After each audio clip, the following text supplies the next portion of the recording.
Good evening, everybody. Let me turn this music down.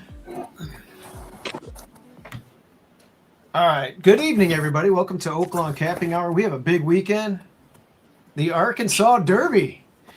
So Yes. before we, Marco, a lot of buzz going on, a lot of out-of-towners coming in. Yeah, it's you know how Hot Springs is this time of year. The population doubles, triples. Yeah. A lot of people, a lot of traffic, and the weather's nice. It's like 90 degrees. Yeah. Yeah, weather's really nice. I can't wait to get in there. We'll talk about that weather report in a little bit. I wanted to talk about a little bit of NHC news. Me and Mikey were out in Vegas, and Dylan Donnelly won the NHC. Marco, do you have any thoughts on that? I haven't really had a chance to talk to you about that outside of our text group.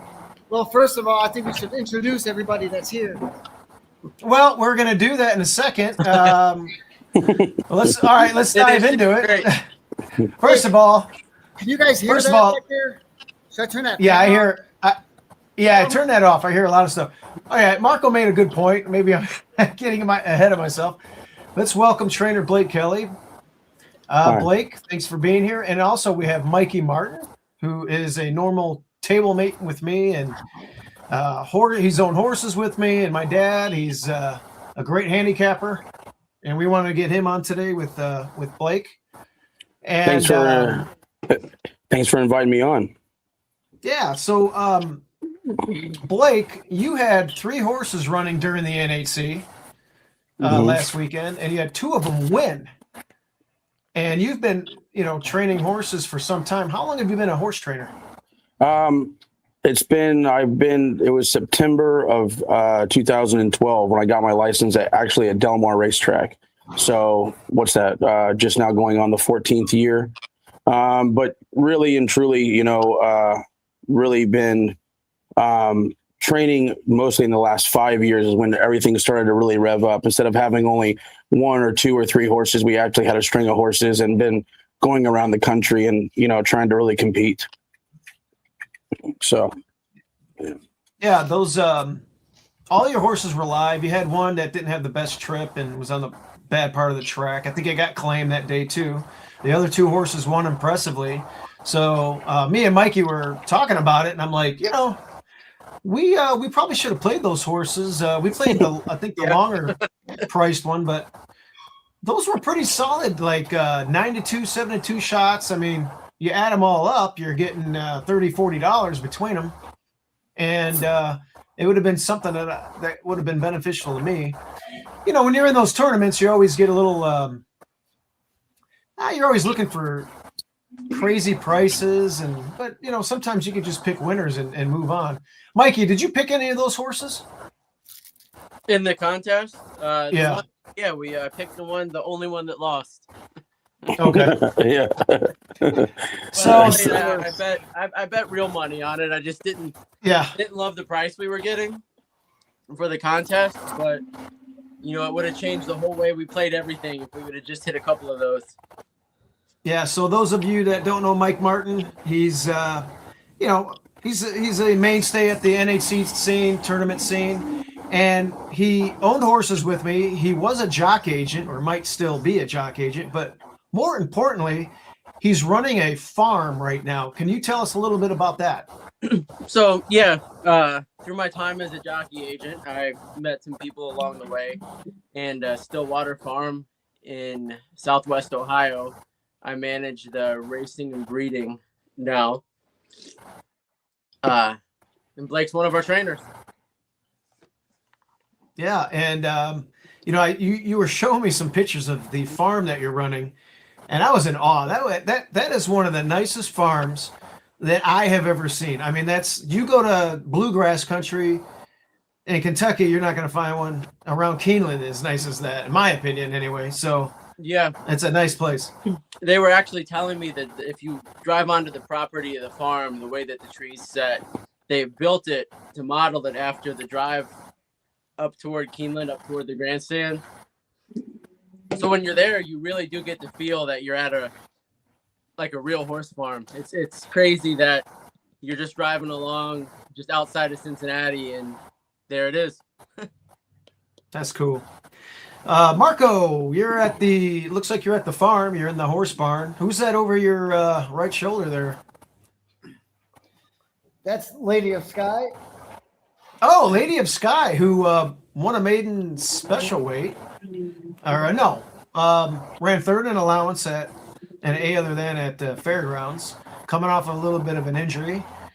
But she's pretty fast. How's she doing? She's doing good. I like her. I think she's probably my favorite horse in the barn as far as just hanging out with. Yeah, she's got a lot of talent. She's got a lot of talent. I'm excited about her when she comes back. So again, segueing into the NHC. So Dylan won. Me and Mikey were right there.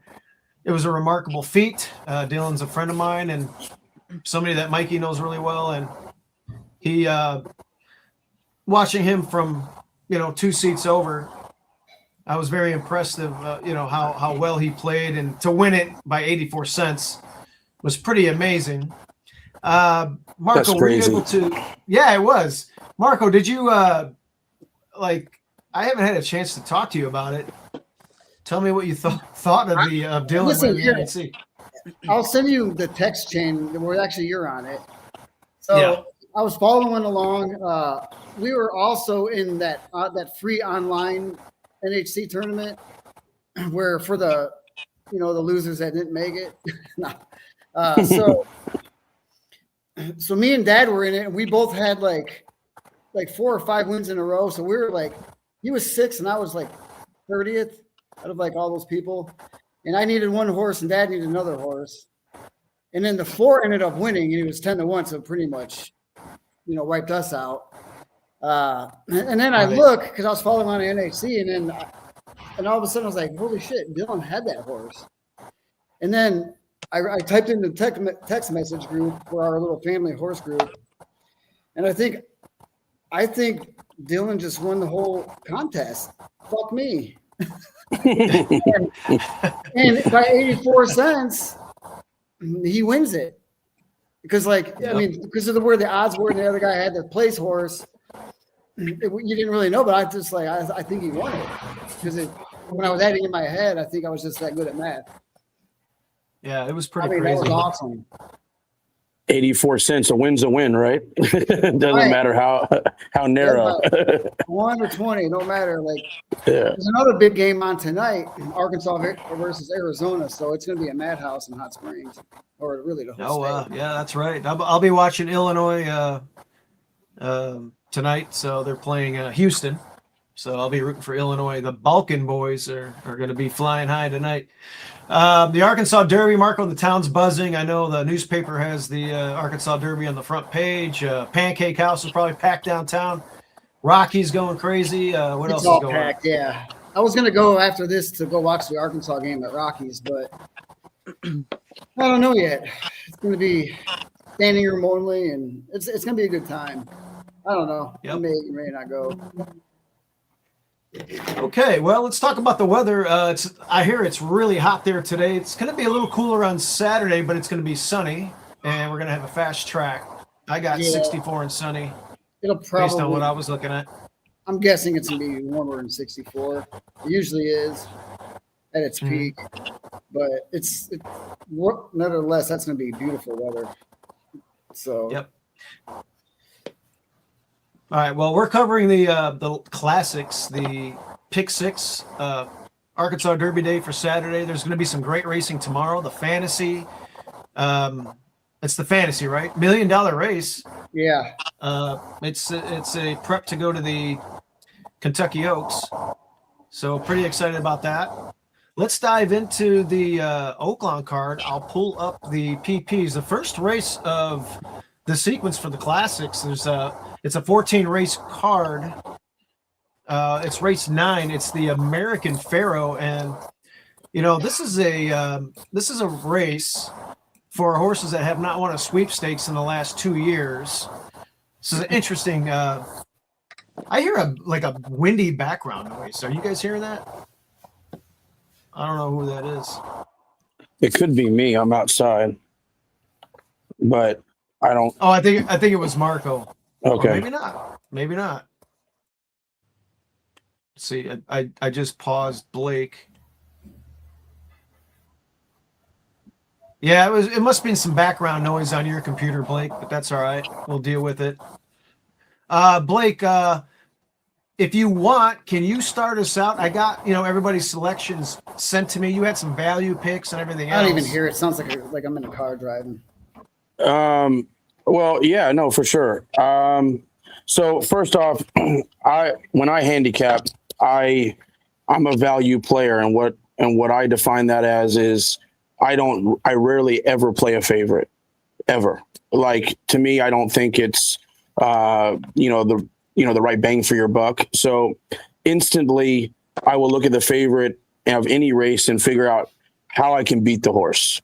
So when I give my picks, a lot of times some people may say I'm reaching here or there, but I think overall it's just the way to do it. Like I said, I'm a value player, and sometimes value is in a favorite.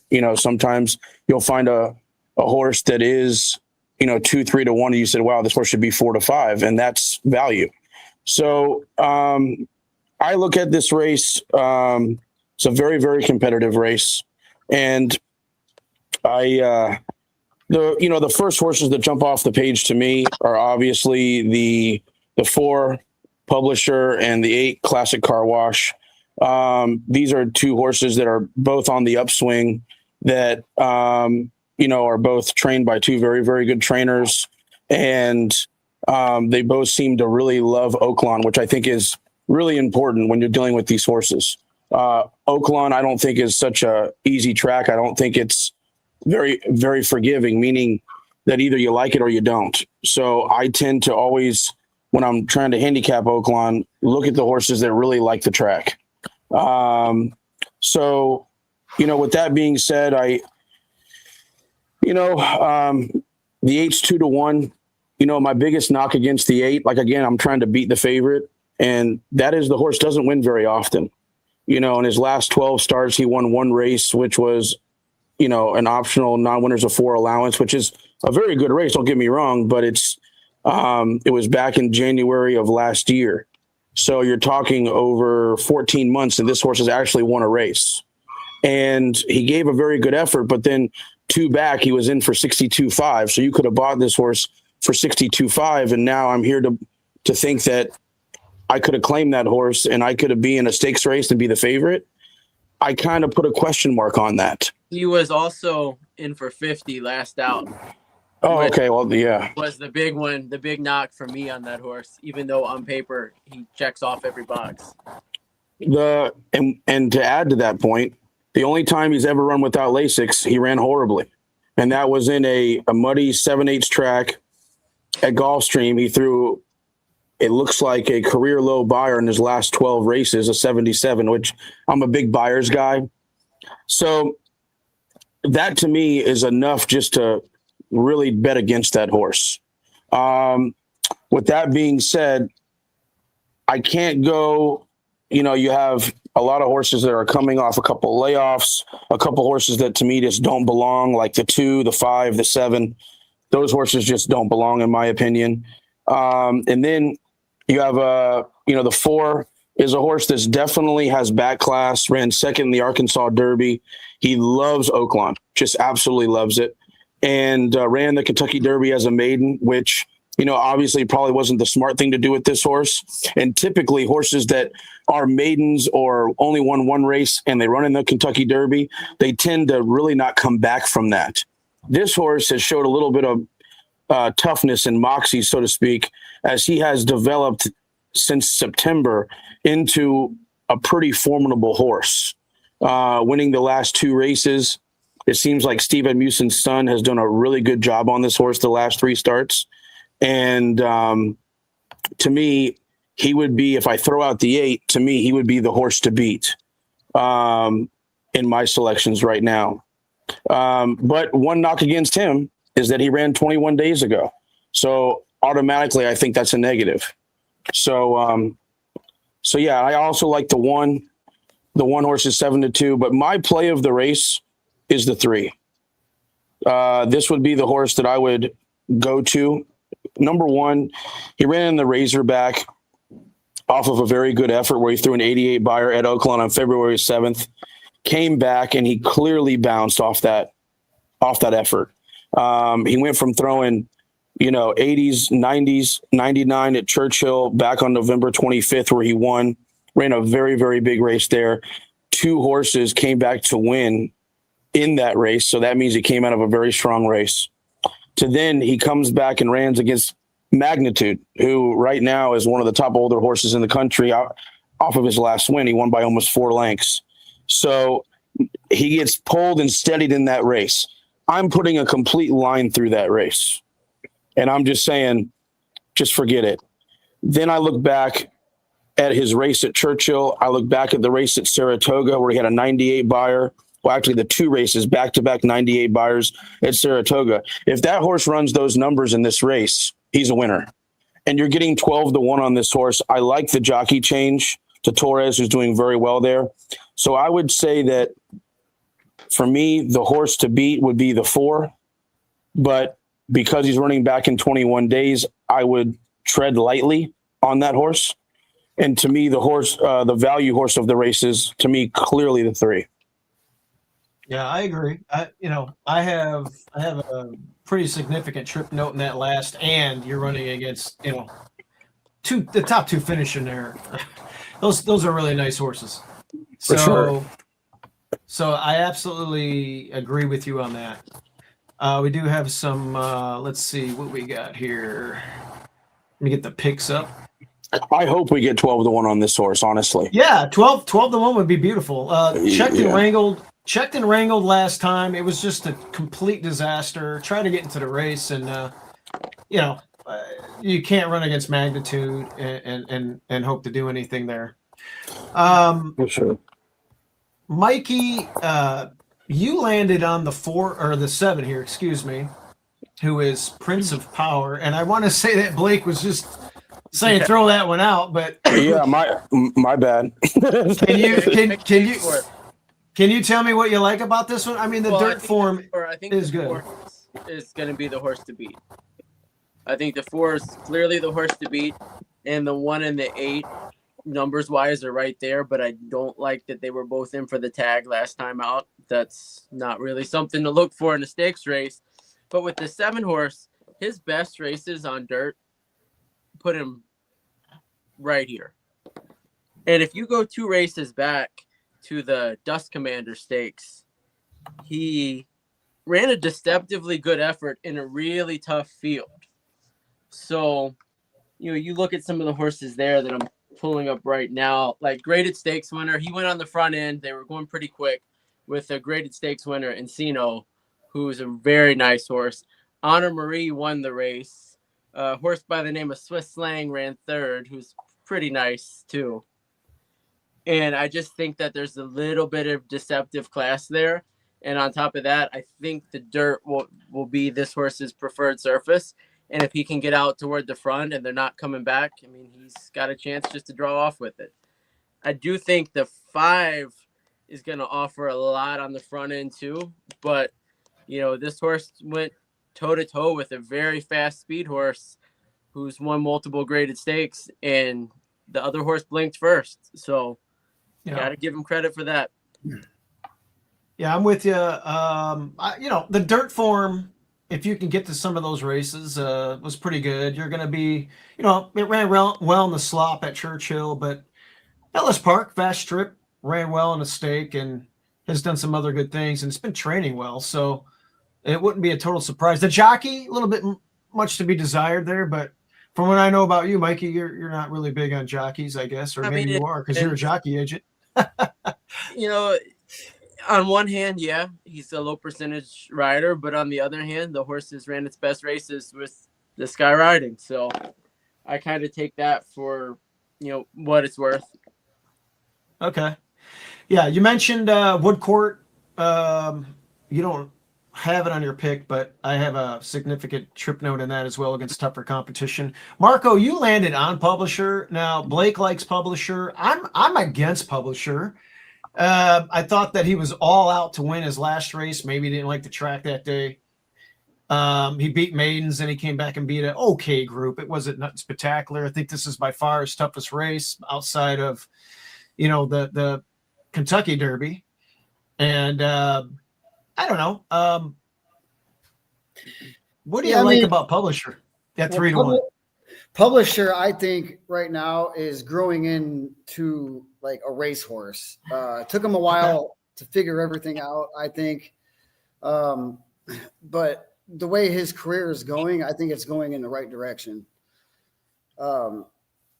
Yeah, he just broke his maiden last out or two back, but I went there and I watched him live, and he's a good looking animal, and I think the way he's not coming like from pretty much like way back, they kind of changed up. He's a little bit closer now, in the pace scenario, which I think is going to help him out. I think the 7 is going to battle with Woodcourt. I think the 7's really going to have the lead, and hopefully Woodcourt goes and pressures him good. I don't think Woodcourt can keep up, and that'll soften Prince of Power up a little bit. And I think it's going to be Publisher, Winnemac Avenue, or Echo again to battle it out as far as that go, to get to run at them. But I think Publisher beats them both to the wire. Well, I think Publisher was close because the internal fractions were pretty slow the last 2 races and just kind of overpowered, weaker horses. But I will say he is growing up. He's running well, but he's not any significantly faster as a 4-year-old as he was a 3-year-old, and he's going to have to run a little faster today, in my opinion. I think if he was 10-1 or higher, I would be a little bit more excited about him. But at 3-1, I'm not as excited. I landed on Winnemac Avenue. Louis Saez jumps back aboard again. Terrible trip note, 2 back, came back, ran a winning race. Should sit in the pocket. Was a little bit wide. 2 back. I think I'm going to get the dream trip here, on the rail. And I don't know. I feel like today's the day to really get it done. Now, 7-2 doesn't excite me, but I'm hoping to get a little bit of an overlay. I don't know. What does that mean? 4-1, 9-2. Anything higher than that from the morning line, then maybe you're thinking he's cold on the board. But I like Winnemac Avenue today for the upset, slight upset. And then Timeout was one for Bill Mott. I mean, Bill Mott ships one here. And I'm looking at, Blake mentioned some of the Saratoga form for Echo again. And I'm thinking the same thing about Timeout. He's run well at Saratoga, out east.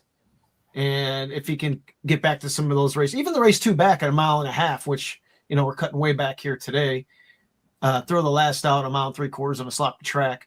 For Bill Mott to bring it here, training well off the layoff, it seems kind of dangerous to me. And it's one that I wouldn't dismiss. But I think we're all over the place here. I think we're well represented here.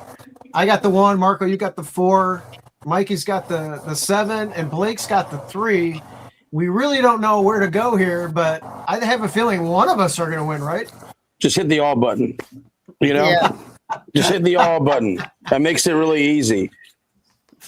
Yeah. Well, that's the 9th race. That's the American Pharaoh, a stake for horses that haven't won a sweepstakes, and somebody's got to win. So we'll see what happens. Race 10 is the second leg of the Classix. It's a other than going 1 16 miles. This is for 4-year-olds and up, and it's a pretty cool race. I mean, the purses are big at Oaklawn, $125,000. Marco, why don't you start us off? It looks like the 7 here. Yes, Dance Some Mo. I really like. He is 8 years old. I don't know if he's long in the tooth yet or not, but I think right now he's performing at some of his best levels ever. He's been battle tested. He's got 48 races under his belt, and a lot of these other horses, they don't have as many. Some of them are like less than 10 starts. And here, and I think. Hold on, let me see something. So then we got Viking is going to, I think, go out to the lead. with another one or two here. What does Har do? Is Har think- is she I mean, that one's stretching out. Don't you think that one's going to show more speed too? Yes. I think Dance Some Mo gets the dream trip of all trips in this race. Just the way I think everything is going to set up for him. So, and you got Arietta. He's a fine jockey. So Dance Some Mo can stay close. He can come off the pace a little bit more. And I think that 1 for 21 at this distance is going to be 2 for 22. Yeah. I also like Dan Samo. A little bit of issues last time. Pushed wide in the first turn in that last race. I think you can rebound here at 8.5. And we go back to Arietta. So Arietta has ridden this horse well. Didn't win those races, but was right in contention. And I agree with you on the trip. I think we're going to have every opportunity to, just sit just behind and make that move. Har's going to send. Viking's going to send, like you said. A couple other speedsters in here, and we'll see if Dan Samo can get that trip and I don't know, split horses, angle out, come up the rail, whatever you got to do at that point in time, save some ground, and at the very least run like you did January 3rd, run like you did December 12th, and just hope to get in. Super Cruise is pretty nice. That beat Dan Samo 2 back. So Super Cruise is nice, and I'm against the favorite in this race. I just don't like that horse at all. Yeah. Blake, you like the 3. Tell us a little bit about Dr. Storm. Well, I just want to say first, I agree. I was really torn about this race because I think that this, honestly, I think there's like 3-4 horses in this race that can win this race. And I think that it's a rider's race. And what I mean by that is that, if you look at the 6-horse Viking, this horse is coming second off a layoff and had a huge work over the racetrack, 47-2. And this horse is just coming into himself. And he looks, if you just do a quick glance, you say, well, he has lone speed. Well, does he? You got the 1 horse coming from 7/8, the 5 horse coming in from a sprint. And then you also have the 8 horse coming from a sprint.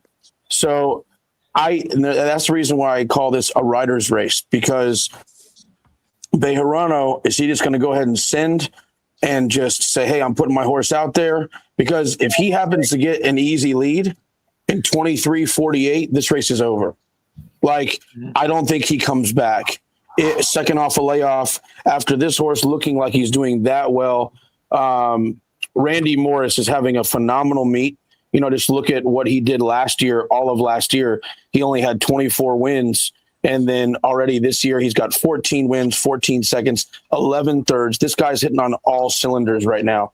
And Bejarano gets back on, and he was off for, 2 months, needed the race, and just barely got beat. So I will say that if they let this horse get out there, I don't know how they're going to beat him if they give him an easy lead. I hope they don't. But I ended up landing on the 3 because I thought that he was just the most consistent horse in the race. And I actually love the jockey change. I do think that he had a bump start. He didn't have the greatest trip last time. He ran against Publisher last time out. And if we think that I think a lot of us agreed that he's one of the horses to beat in the first stake. I think that this horse has to be very highly regarded, just going into a regular first condition allowance. The horse loves to win. He's kind of done it the hard way. He came from Canterbury. It's kind of a really a cool story about this horse, in my opinion. And he's been running at Canterbury in starter races and optional claimers. And then he started to hit his stride in December when he hit Oaklawn. And that's another thing for me. When a horse loves the track, he's been 7 out of 10 times in the money, 4 seconds. He definitely loves this track.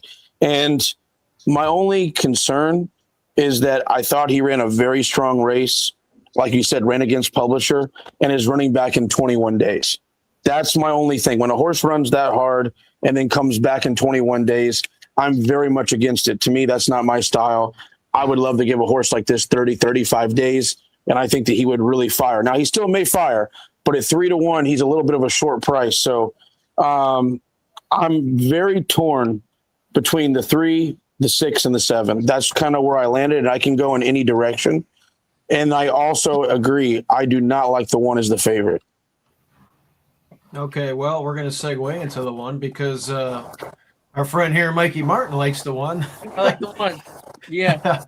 Mikey, tell us Mo If 88. those numbers from those other races are legitimate, it makes a lot of sense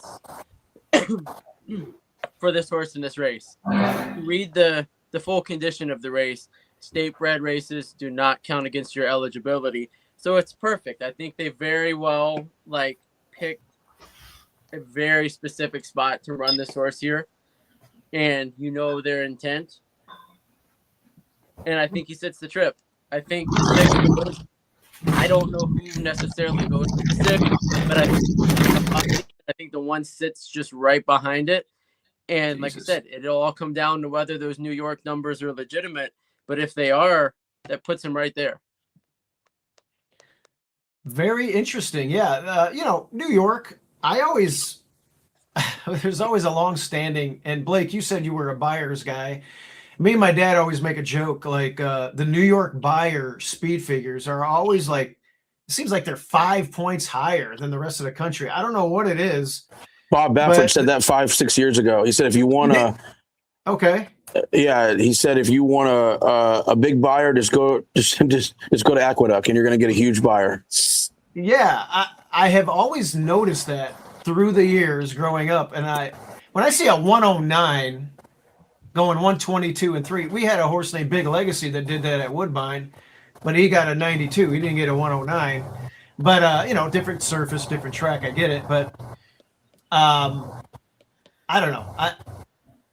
23 and 1, 46 and 4, and you close it out 122 and 3. I don't know how you get a 109 Buyer speed figure for this horse. But then again, it's run good races. And Mikey made a good point about the eligibility of the animal winning these state bred allowances and things of that nature. It's still eligible for this race. That's huge. I agree. I mean, I think they managed the horse, from my perspective as a trainer, they managed this horse perfectly. I would agree. The only thing that I don't like is that, again, when this horse ran a 109, they gave this horse plenty of time. They gave him, what would that be? That would be 35, 40, yeah, almost 41 days. And the horse was working really well. And he was a 29-cent favorite. And this horse got beat by 5 lengths. I mean, that's a pretty decisive loss. And I just tend to think, well, and I honestly, I think a lot of John Ortiz as a trainer, I think he's very solid, but I don't think he's having the greatest meet. And what the other biggest thing that I didn't like about this horse is the 1 hole. This horse is going to have to get out and be close. If for some reason he does not break or he gets a little tardy, if you look at all, like his last 4 races, he broke 7th of 8th, 4 of 8th, 9th of 12th, 8th of 10. So if he breaks like that, I got a feeling he's going to be way up against it. He's either going to have to use a lot of horse or he's going to have to come from way out of it. Either one is not going to be comfortable for him. It's just my feeling about it. Okay, well, we really ripped on your pick, Mikey. So, well, sorry, Mikey. Sorry, man. I'm gonna stick up for the horse a little bit, real quick. The last race, the horse that won just got loose on the lead and kept going. So, yeah, I would much rather see that than 2 horses running together and then one just outruns this horse. Yeah, and then the second thing on it is this horse has won 3 of 9 lifetime races. If you look at the number of races a lot of these other horses have won, you've got 3 of 26, 4 of 42. You've got a horse that's 5 of 48 that all you guys like. 3 of 32 lifetimes. Okay. It's going to be a very competitive race, but I just think right. I'm willing to put my money that this horse might just be a bit class above these other ones. And if I'm wrong, his numbers definitely show it. That's if he throws back those numbers, Mike, you're dead right. But I went a little bit digging into the charts, and some of the horses from the last couple starts, they've went other places. There's a horse from two back that ran at Colonial, validated the number a couple weeks ago. So I think the horse has kept good company. I am mostly apprehensive of these New York numbers that they sometimes get. But, I just am a big fan of the placement of this horse. If I owned it, I just admire the fact that you can run through these state bred races and then you find a nice $125,000 purse to run for that you're going to probably be favored. I just think that's nice. And again, I'm not picking on his pick. I think it's a very, very nice horse. When I started handicapping before, I'm just allergic to favorites. Yeah. Like I'm just allergic to them. For me, I see every point. I think it's very meritable. I think he makes very solid points.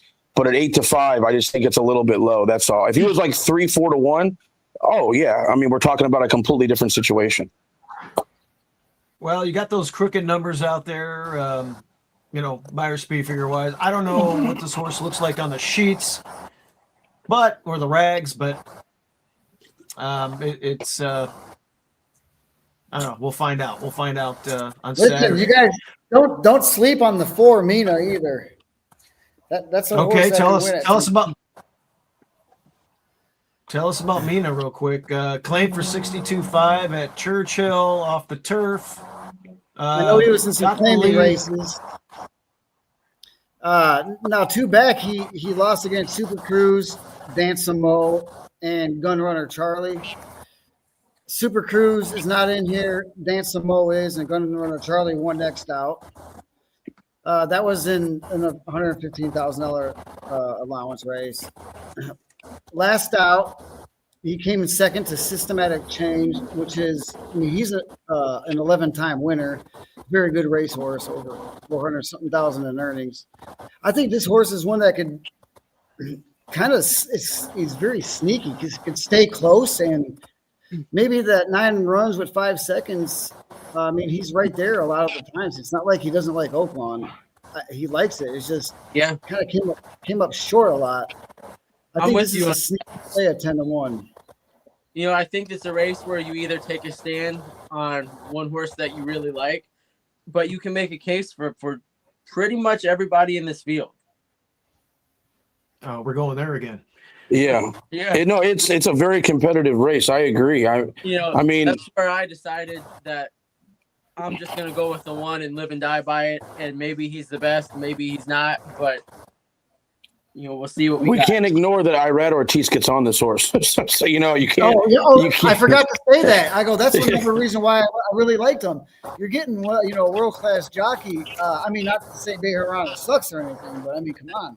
No, he's nowhere. So you're telling me, you're telling me Har on the 5 doesn't excite you? God. He gets A for effort. Har gets A for effort. She's going to end up with 3 wins on the meet, and they're coming. Closing day in a maiden claim. They will be 75-1.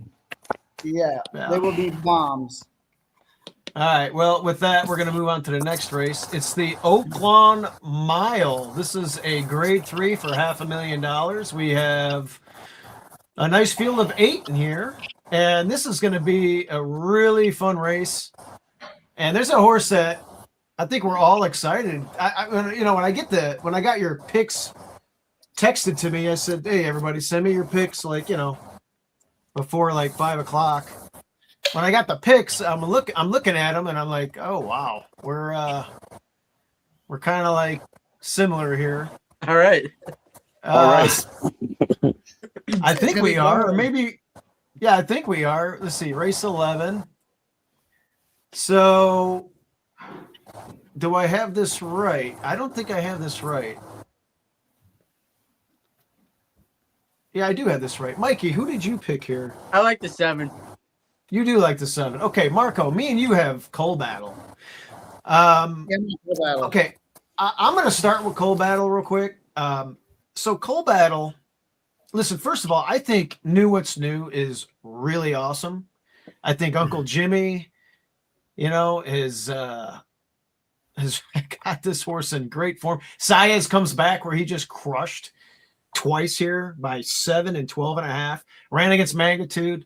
My only concern with Knew What's New in here is this race is loaded with pace, and he might have got a little bit of the starch knocked out of him, and he might bounce a little bit. And he probably bounced a little bit in that last race, but man, he really ran hard in there, and he's been running hard. And you look at the pace in this race. I mean, Full Serrano is 2-1, probably going to be going. Again. East Avenue is always pretty quick. You got this fresh Safi runner with Erad, that one's stretching out. I mean, on dirt anyway. It ran 1.60 on turf. But I don't know. I feel like Coal Battle, these horses from 3 to 4, they always get bigger, stronger, faster. He was pretty quick, ran well in the Indiana Derby. I kind of liked him underneath in the Kentucky Derby, even though he didn't run well. I always felt like he was a better. We were saying last year, he's a miler. That's his distance. So with me, I think he loves the track. I think he's going to trip out. He'll have a little pace to chase. And I think he's a miler. I think this is the perfect distance. I am a little bit concerned about Corey Lannery because he doesn't ride here often. But if this horse, who looks like he's training pretty good, if this horse can improve and doesn't really need a race, that's the question mark. I think he's going to sit perfect and just crush with a combination of Knew What's New being maybe a little bit tired after his recent campaign. Marco, tell me a little bit about Coal Battle as well. Yeah, Knew What's New. If you think that horse has been running hard lately, he's going to have to run a lot harder Saturday because Full Serrano, that horse is quick. And if Knew What's New, if that horse doesn't keep up, that horse he's going to die. Now the question is, does Full Serrano keep going or? Well, wait. Let's not say he's going to die, man. He hung in there with Magnitude. Listen, I watched that. I watched the last replay and all that. I just thought the horse was tired, like myself. And that's what I'm saying. I think he's been running hard. Not die. Okay, you know what I'm saying. It's a short stretch of the mile, which I feel like Coal Battle's gonna get he's gonna pull the string perfectly on that. But we're cutting back a little bit. I don't think he'll die. I just think he might not run his best. I don't know. That's what I'm hoping. Now, Full Serrano. Serrano have to run too fast to Knew What's New is never going to get with Full Serrano. That's not going to happen. Yeah, Full Serrano. I actually, that was my only winner Breeders' Cup day when I was in the BCBC that year when he won. He's not the same horse. He's 7. He's 2-1 in here. He's got a lot of breaks. He'll show some speed. I mean, I respect. He's going to set blazing fractions, is what I'm saying. Yeah. Okay. So Coal Battle, keep going. I kept. Knew What's New is not going to be able to keep up with those fractions. At least that's what I'm. Okay. Looking at, and I think that sets up for Coal Battle 100%. Off the layoff, I mean, he's a professional, so. A lot of these horses could come off layoffs and win. I've seen it all the time. It's been happening a lot lately. So I think the horse just sets up perfect for that for Coal Battle. And I just don't really like a whole lot of other horses in here, really, except for Full Serrano. I think that's the one really that could just go. And see, I'm against. I'm against Full Serrano. I'm against Full Serrano. That horse is right. I think that horse can just wire. Okay. But I'm thinking, I'm just hoping New What's New can just have some courage for a lot longer than normal to soften them up a Well, little. New What's New scares the hell out of me. I picked him second. Blake, you got him on top. Are we? Is he gonna crush this field? I have the one on top. Yeah, I have. Oh, him on you do. top. Oh, yeah.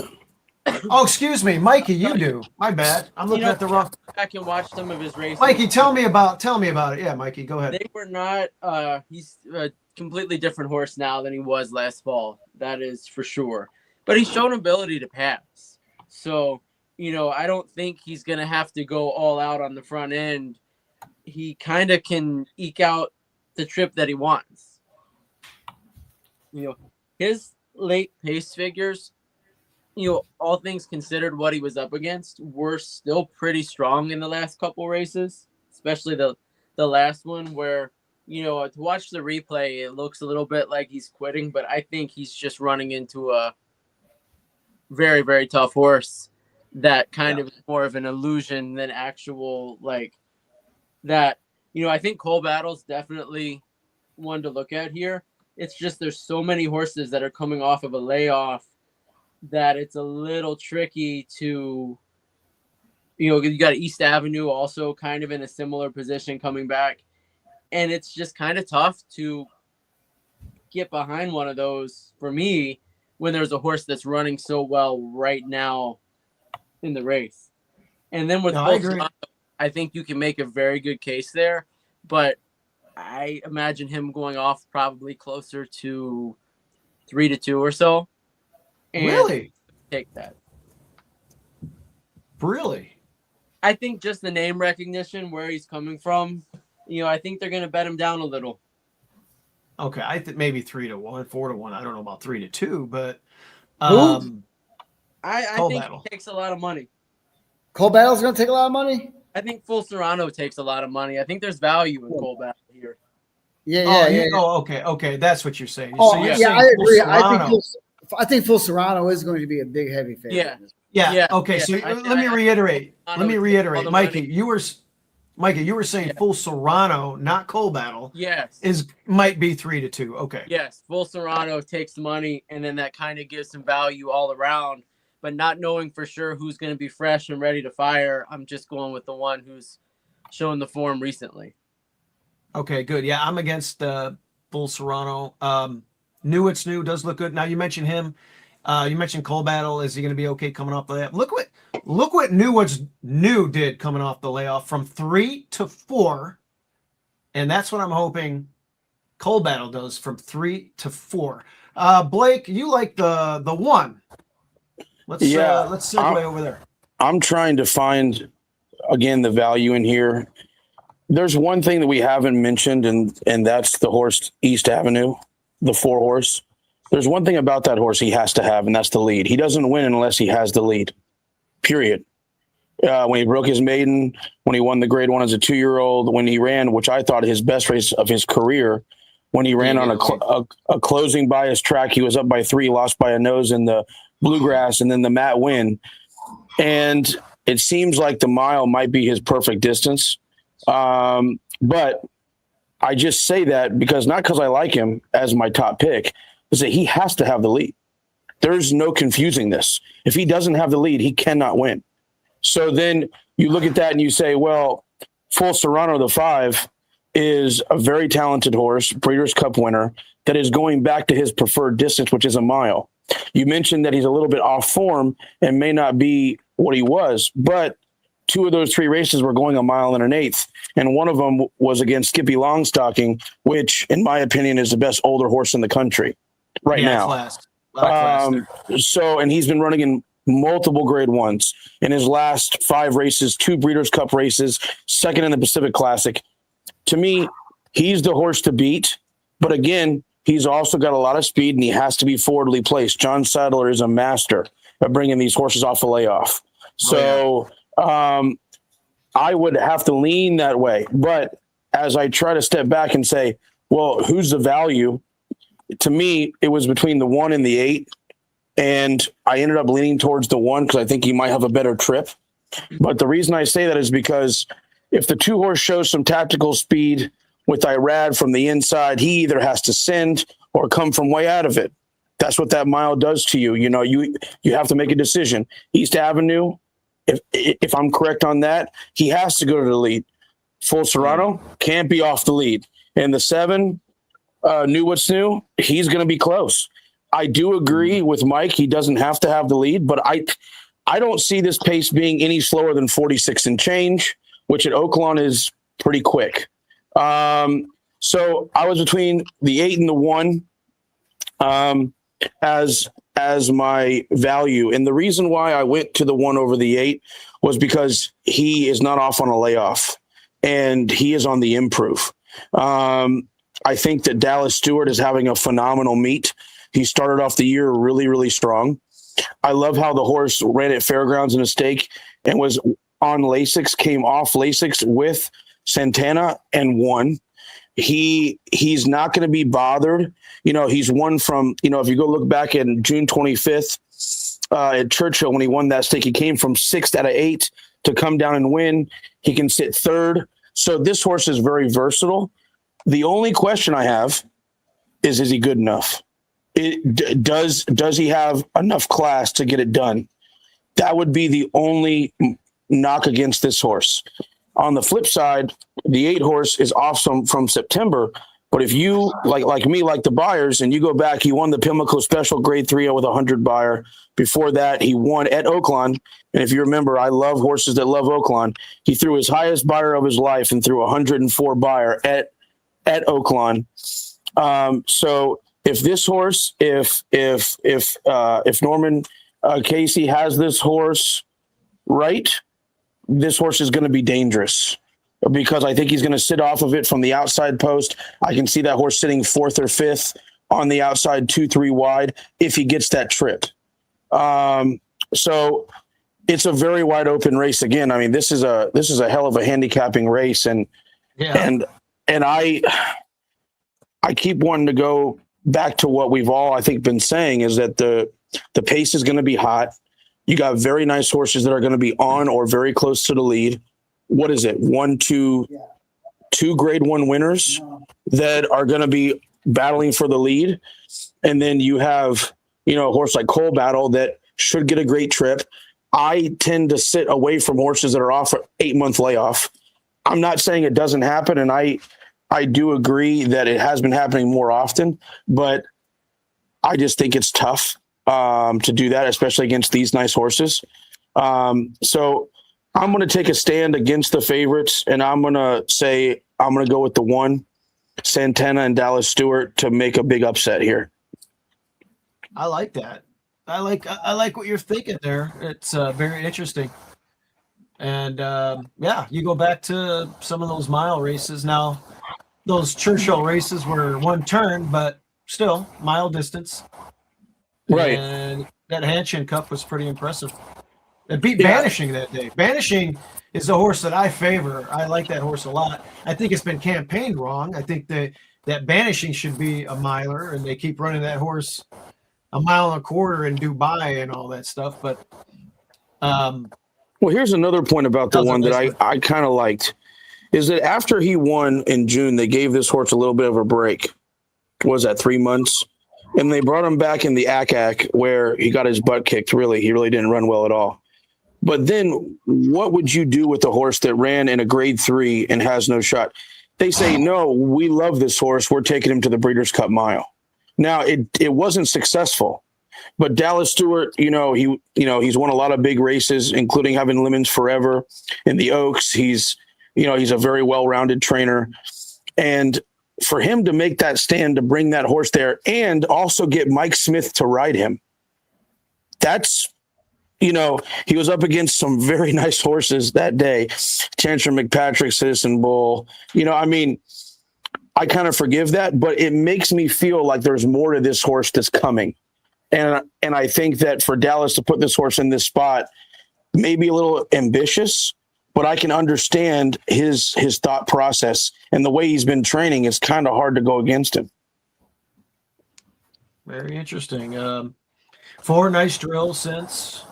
Should be sitting on, one of his better races. So just to recap, me and Marco land on Coal Battle. Mikey's got the 7 for Uncle Jimmy, and Blake's got the 1. A nice value pick there. We'll see what happens. Coal Battle's going to have to put his running shoes on. He likes Oaklawn. Yes, he does. I'm hoping that he improves as a 4-year-old debut, and that's what me and Marco are hoping. Okay, race 12. Race 12 is a maiden special weight, guys. For the Classix, this is probably a race. I don't know if you have a strong feeling you could single one here, or I don't know if you can do that. I don't know if you can do that. if you can hit a single in a maiden special weight, I don't care if it's 10 or 15 to 1. Your ticket gets really interesting. For sure. At that point. Blake, why don't you start us out in this event? It looks Okay. like you like the 2 and the 6 with the 2 on top, who is Bansky's. And I guess if you were going to single, maybe you would single this. Yeah, I mean, again, this is a tough race. I watched this horse run because I actually have a little bit of an investment in Painter. I have a 2-year-old filly that's by Painter right now, and I watched that replay. I thought that it was very, very impressive. He was in the 7 path. He was really wide, and he was the favorite and got beat that day. But it was no shame. I mean, both races that this horse ran, he came from 10 out of it and came from almost 7 out of it, and just ran really well. He comes back and shows that he's doing very well by throwing a bullet and having a minute and 4 work. This horse is just, to me, hitting on all cylinders. And, they had a lot of ambition with this horse because, they nominated him for the Triple Crown races. Obviously, he didn't get enough wins and didn't get going fast enough, to be able to probably make it, which I'm sure he won't. But to me, this is the kind of horse that, if you're going to single on this card, I could make a stand with him. I just think everything's going right. The 6 horse, I don't like it 9 to 5. I don't know. He's doing well. But I just don't think the fairground dirt races transfer. I don't like fairgrounds. To me, fairgrounds compared to all of the tracks that are in the winter is the weakest racetrack, in my opinion. So a horse that's running over there that has not run over the surface, his works are not spectacular at Oaklawn. They're not bad, but they're not great. I think the horse is actually bred for the grass, pretty strong. And I just think at 9 to 5, even though I did pick him as one of my horses, he's a horse I would definitely play against. But my value in the race by far is the 7. I think this is one of my better plays of the day because, he ran against the 6 twice. His last race, he was 4 to 1, which I kind of like that. When Steve Edmuson brings a $2.2 million gun runner to the racetrack and he's running his 3rd race, you're kind of expecting this horse to win. And the horse just didn't really have a very good trip at all. He was so wide all the way around. And it says he had no kick, but how could he? I mean, it was just really a ridiculous thing. So I love the angle of when a horse is 4 to 1 or less in a maiden allowance race. And then the race before, he threw a really good 4th with a very good number. And now he's going to come back as probably a better price than the 4 to 1. And I just think I love the change. Irad Ortiz rode this horse first time out and comes right back on him here. I think that's a very strong move. And I throw out the last race. I think you're going to get 6-8 to 1 on this horse is what I think. So I think the 7 is the value. I think the 2 is the best horse in the race. And I think the 6 is extremely beatable. Okay, I like it. The 7 ran against a wire-to-wire winner last time, but got a big number. I showed a replay while you were talking about the 2. And you're right. It was Dwaddling in the back had to go way wide, made a sweeping move, and actually galloped out pretty well. Has every right to move forward and win today, especially if a lot of these can't get the 8.5 furlong distance. Very interesting. I like your take on all that stuff. Mikey, why don't you segue into this race and kind of tell us what you were thinking? You like the 6 a little bit here. I do. And Okay. I like the same reason, if you wanted to extend it, you could extend some of that to the 7 also, because I think that race is a better race. Okay. 2 horses have came back from that race and won a special weight, so I do give a little bit of extra value to that versus the 2 horse who ran a visually very impressive race. When I first went to pull it up, I thought, wow, this 2 horse, that's my pick. And then I started digging into the charts, and I was kind of got on the fence a little bit about it because I don't know what that horse has actually been running against in comparison to the 6, where a lot of the field has validated itself. So, that's where I go. Everything runs through the 6 to me with, if the 7 does get a better trip, he could be right there with him. And if you go that direction, if you're going with horses that are coming from that last Oaklawn race, the 2 absolutely lays over everything else from that March 1st race. If you go back and watch the replay, he was just rolling. And a few of those other horses, like the, which one is it? The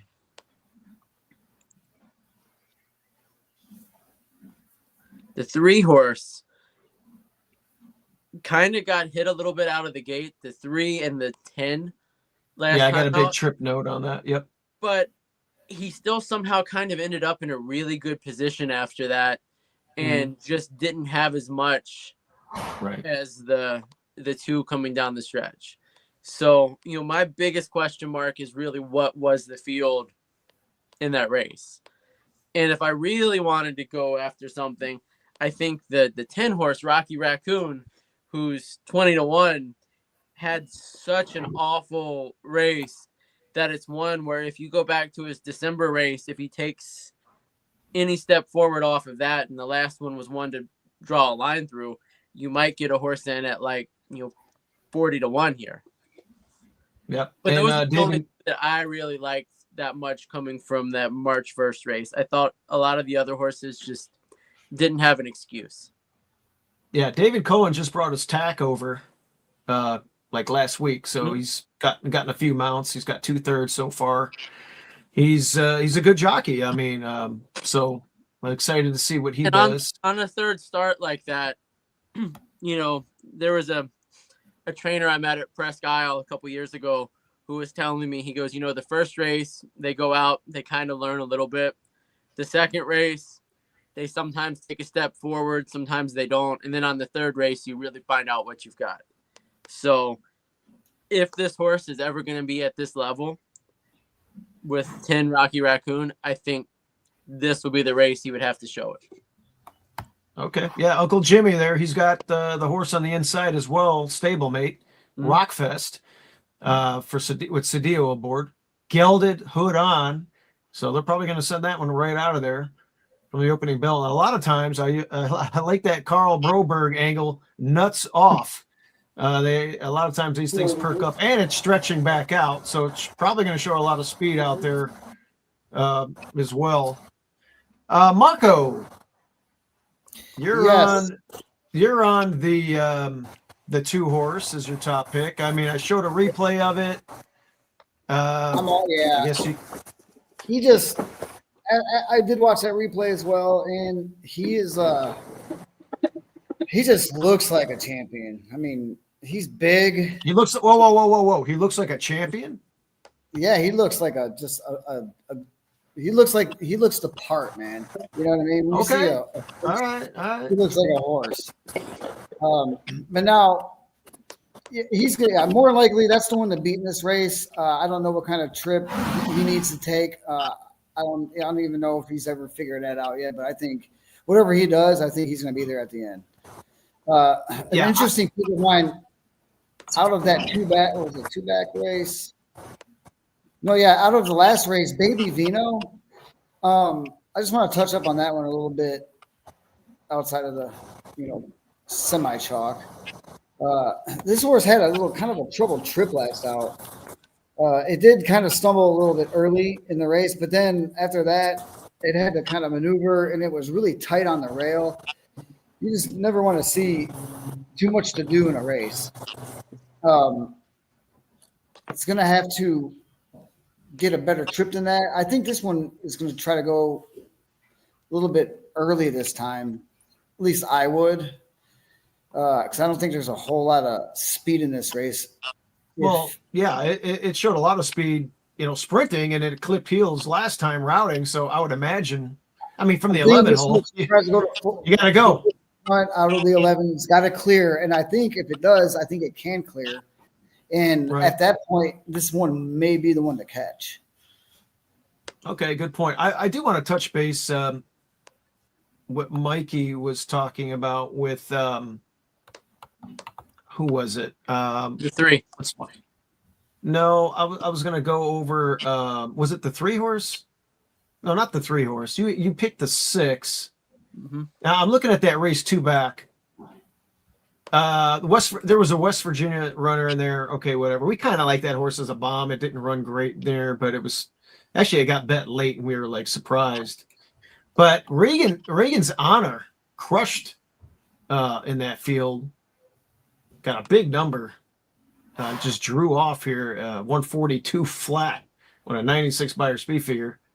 That was nice. And then there's another horse in here that won next time out. So there were some pretty good runners out of that race for Kells.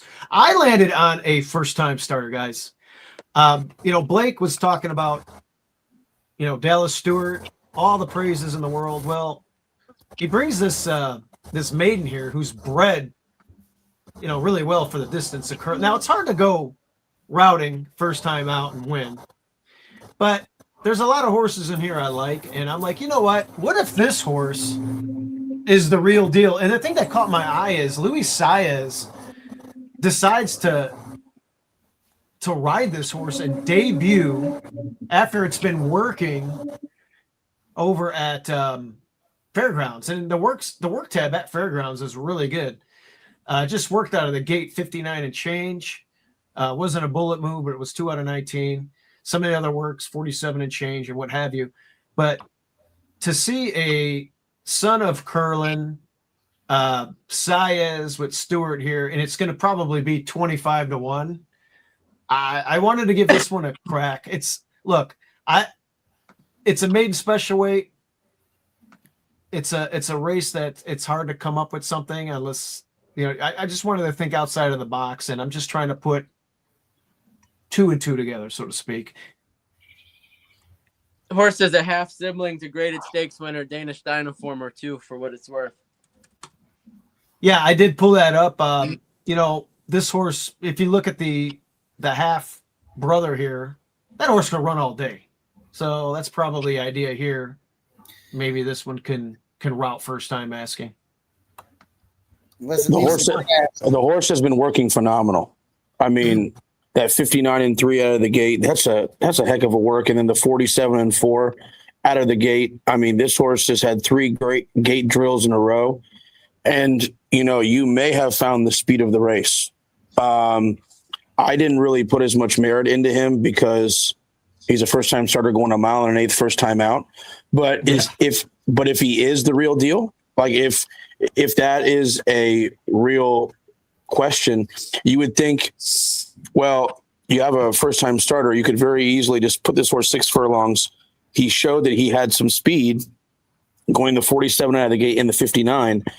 Why do you have to then go 1 mile and an 8th? It obviously is because, like you guys are already touching on, that dam being by Danehill is going to produce some very long distance runners. So it makes sense. And if we're trying to define the speed, that may be him. You never know. You got Luis Saez, who loves to go to the lead. Yeah. Yeah. I didn't really look at him, but it depends on what his odds are. If his odds are 25, 30 to 1. Well, guess what? I think we all should have a little bit across the board on him, because when he's up by 2 and we're going to say, damn it, like it's one of those things where he could, it's a very tough race. I mean, honestly, to me, it's no different than the other ones. It's just a little bit it's a maiden race, but it's not easy. No, Yeah, and it's not. what if he solidifies an easy lead? I mean, he might not stop. Yeah. You know, 'cause there's not a whole lot of zip in this race. I think anyway. Well, here's the other thing too. Dallas Stewart points this horse for this race. Let's not have no one says, "Oh well, I got my horse ready to run." Oh, is there a race? Oh yeah, it's a mile and an eighth. Let's just run. No one does that. So this horse, with his pedigree, with the trainer, how well he's doing, with the certain rider, you have to give merit to this horse. Yeah, it's making its debut at 3, which is important. So the maturity is probably there. When you look at the works, it's got plenty of works, and it's been working really well lately. He could have picked the maiden special weight out at Fairgrounds for half this price, or actually 60% lower in purse money at Fairgrounds. Decided to come here and take a crack because I think he feels this horse is, he's seen a lot of nice horse flesh through the years. Probably thinks this is a really nice colt. Good call, good find. I would agree. I mean, it's a very tough race, but I think he's got any shot of as good a shot as anybody. Yeah, well, I'll take a chat. I think the combination of looking at the breeding, and Mikey pointed it out. I looked at that mare myself, that brood mare and the half brother, but then I see Saez on it, and I'm like, now he might not have had him out, and he's here anyway. And Dallas said, "Hey, you want to ride my horse?" But I don't know. Maybe there's more to it, and we get a really good ride. But it's going to be an interesting race. I think, Marco, you're wrong. I think there's probably more speed than you think for 9 furlongs. And I think the 2 is going to be the horse to beat based on that last replay I watched. Well, I think I hope that horse goes out to the lead the first time. It's going to make it easier for Banskis. Yeah. And I think the 6 ran against a couple of monsters, and we'll see. For some reason, I just don't like the 6. I don't know why. I have him pick second, but it was almost like a premature pick for me. I don't know why. I don't know. Well, hey, it's just like at 9 to 5. At 9 to 5, I'm not the biggest fan either, but yeah. Hey, Mikey likes it. Hey, Mikey, he likes it. Me, Mike and I have not seen anything that we like together yet, so we got to get on the same page, Mike. All right, maybe this next. Well, maybe we're heading to the Arkansas Derby, and Blake, start us off. What do you like in the Arkansas Derby here? Well, just another easy race to pick, right? Okay, so I have a couple of, I think, pretty decent horses that I like as far as value in this race. I think there's a couple of very extremely nice horses that are on the improve that are favorites, that are deserving favorites. The 6 horse and the 2 horse are both horses that are, what are they, 3 to 2 and 5 to 2 deservingly, and they're moving up. And there seem to be, every time they give them a test, they move up again, and they show that they have more class and that they're Derby type horses. Both of them, I could see both of them really being nice picks on Derby Day. With that being said, one of my favorite angles in handicapping is second off a layoff. I love second off a layoff. Me too. I love it too, Blake. Yeah, I'm a big fan. And so even though I like the 2 and the 6, you can't ignore how nice those horses are. I think that I don't like, Baffert's horse. I just really don't like Baffert's horse. But the 3 and the 7, Blackout Time, this horse from McPeak ran a huge race in the Breeders' Fraternity at Keeneland, came off from October off the layoff, came into Oaklawn and ran against both the 2, Silent Tactic and Litmus Test. And he really didn't run that bad. He pressed the pace, was 3rd by a neck on the outside. Very, very tough race for him. Went 46-3. That's no slouch. And came up a little short. It, to me, is indicative of a horse that needed a race, and he put him in the Rebel. That's not like, oh, hey, just go out and have a good race. But it did show me that he belonged, which was really important. And then he comes back and throws a 47 flat at Oaklawn, best out of 90 horses. This horse is hitting on all cylinders now. He's second off a layoff. Brian Hernandez and McPeak back from Mystic Dan, won the Derby. They've been a dynamic duo now for the last 3 to 4 years, and the big filly, Torpedo Anna. I mean, they've had an incredible run, and this horse could surprise everyone. He's 6-1. I hope we get 6-1. I could see this horse going down a little bit, but for me, he pressed the pace off the layoff, ran against some of the same horses in this race, and is coming back on, hitting on all cylinders. So he, to me, is just a great value and to me has win honors 100%. His buyers at 93 is, I think, tied for the highest or the second highest in the race when he, ran at Keeneland. So this horse is capable of a lot. I love his pedigree. Not This Time, elusive quality mare. You can't go wrong with that at all. So I'm a big fan of the 3. And not only is he my pick, but he's also the value play. And I also look at the Chad Summers horse. The only reason why I didn't pick the Chad Summers horse is because I think that he is a horse that may be a little suspect as far as the speed, but he showed a tremendous amount of ability when he won the Champagne by, 6.5 lengths.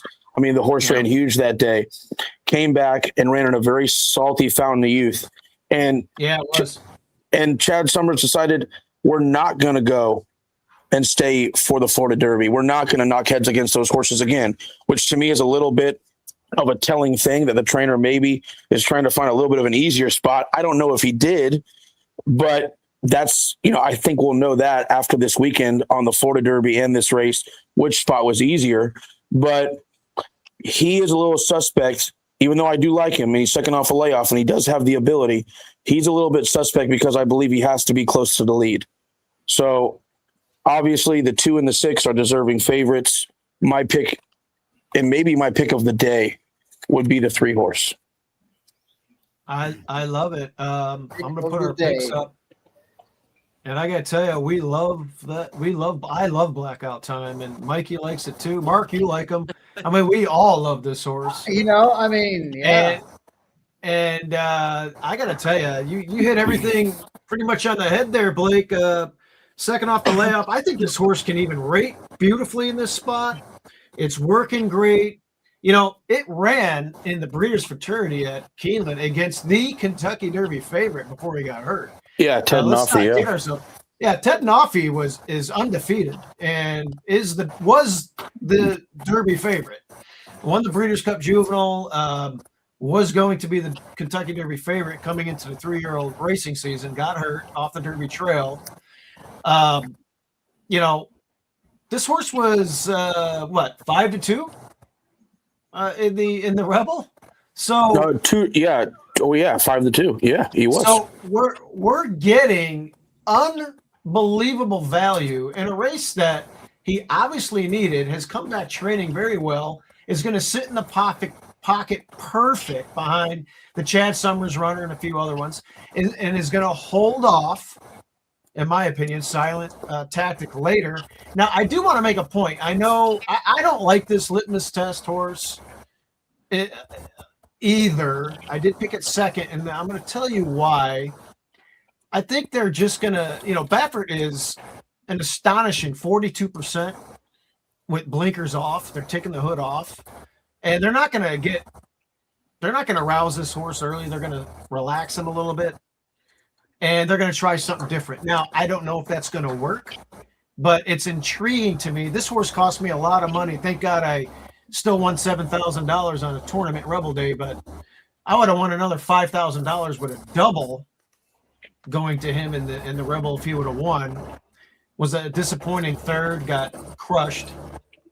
But they're reversing tactics today. They're taking the hood off, and Bob is 30% second off the layoff as well. I think litmus test is intriguing, but I am 100% on Blackout Time. I really love this horse, and I hope we get every bit of that 6-1. Mikey, talk to me. Okay, let's see what hasn't been said about it so far. It just has the look. You see a horse like this every single year in these Derby preps. You know exactly what they're trying to get to. You know, probably from the time that this horse had a little bit of a break in the fall to now, they're thinking, what do we have to do to make the Kentucky Derby starting gate? And, you know, the Rebel was what it was. It was kind of a stepping stone to get to this race, and then this race is a stepping stone to the big one. And, you know, this is a horse where you could look back in 6 months and think like, wow, I can't believe that horse was, you know, even 3-1, 4-1 in a race like this. You know, he's one of those where he's going to go very much in one way or the other. And I think he's going to take the step forward. And I don't know of these other horses in the race. You can kind of split the race into two different groups. The ones like Renegade or Silent Tactic, who kind of have already arrived, and you may know exactly what they are, for better or worse, litmus test all the same, you know. And I think Renegade's probably the best proven of that group, but you know, every single one of us knows it, so there's not really going to be any value there. So then you go to the horses that haven't really taken that step as a 3-year-old yet, and then this horse just sticks out more than all the others by a lot. I agree. I'm watching a replay of his Breeders for Charity against Ted Noffey. Was sitting on the rail here. Looks like a litmus test set the pace that day. And, you know, Ted Noffey is now angling on the outside and is getting ready to overpower litmus test. And, you know, here comes Blackout Time now following Ted Noffey. And, you know, runs really well to the wire here. Puts away litmus test there. And just kind of, you know, runs after Ted Noffey, levels off here, and runs a really good second in a race. Again, you know, Ted Noffey was an unbelievably fast 2-year-old, was getting big numbers, undefeated, you know, 98, 97 by her speed figures, won the Breeders' Cup, was going to be her favorite. And this horse didn't disappoint, was 5-2 in the Rebel. Now we're getting 6-1. I love it. And I hope all three of us are right. Marco, you're going back to Silent Tactic, who I had in the Southwest. It was my only winner of that tournament when I went for the Oaklawn contest. Too bad I didn't have enough bankroll built up to get to that horse because it was 12-1.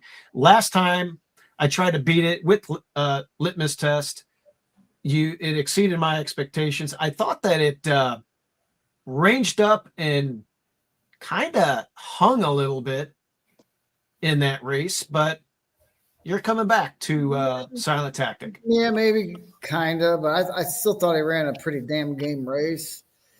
And I am coming right back. I guess it's a homer pick, maybe. It was the 2 and the 3. Money's to blame, one back. I really couldn't separate them. But Silent Tactic, I'm maybe, like I said, it's a homer pick. I'm more of a fan of this horse. The separation of the Wait. You're a fan of the horse. Listen, yes. And that's why you're picking it? Well, I mean, obviously the horse is probably going to win the race. But other than that, I like this horse and I like Blackout Time. What I'm saying is I like them about evenly. I said, since I'm more of a fan of this horse, I'm just going to go ahead and pick him. And there's nothing wrong with that because I think this horse is probably the one to beat and probably the winner. Blackout Time is going to be in my exacta, and I'm using both of these in all the exotics. It's one of these. I'm watching a replay. I'm watching a replay of the are going to win this race. And then the Oaklawn resume speaks for itself. Well, you can see it looks like he was going to blow away Class President here, and he never could get by.